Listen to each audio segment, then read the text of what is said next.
قل هذه سبيلي أدعو إلى الله على بصيرة. أيوة، أنا ومن اتبعني وسبحان الله وما أنا من المشركين.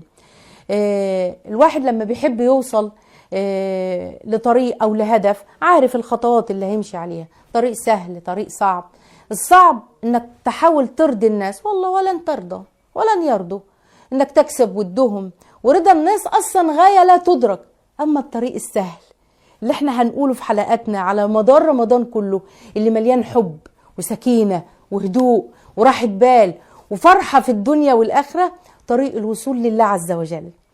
كيف الوصول والطريق والسبيل؟ يا رب يا رب، ايه هو؟ يأتينا الرد في الآية، قل هذه سبيلي، الدعوة إلى الله، أدعو إلى الله. شرف الدعوة إلى الله، شرف الكلام عن الله، شرف تعريف الخلق على خالقهم الله عز وجل الودود الوكيل الولي.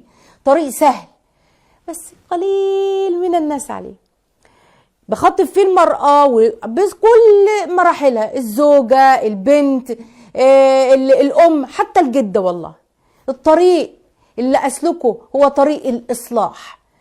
صحيح الناس فيه قليلين، ممكن تشعر بالغربة لقلة السالكين، زي ما وصف النبي صلى الله عليه وسلم المشهد، بيقول بدأ الإسلام غريبا وسيعود غريبا كما بدأ. أظن شفنا فطوبى للغرباء، طوبى شجرة في الجنة يفضل السائر ماشي في ظلها 500 سنة. قيل يا رسول الله من الغرباء؟ اسمعوا، قال الذين يصلحون إذا فسد الناس. اجعلنا منهم يا رب، قولوا أمين. احنا عاملين الحلقات دي عشان تبقى مهمة الإصلاح، مش أنا بس، مهمة عظيمة، مش لك بس، أنا وانت وكل اللي بيسمع.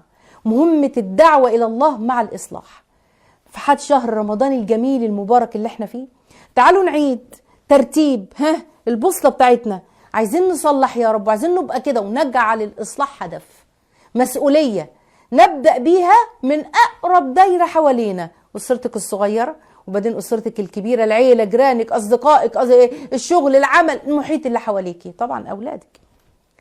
عشان كده اخترنا الموسم الجميل الجديد اللي احنا فيه ده شعار داعية في محيطي، عنوان حلقتنا. مكانة عظيمة، وما اجيش اقول لا انا مش قدها، اعرف ايه وبلغ بيها، بس انت معاهم. القول في الدعوة احسن الاقوال، الله عز وجل يقول ومن احسن قولا ممن دعا الى الله وعمل صالحا وقال انني من المسلمين. معمر بن عن الحسن انه قال في تفسير الايه هذا حبيب الله. مين؟ الداعي. يعني انا لما اقول لك صلي ابقى حبيب ربنا، ايه الدين السهل ده؟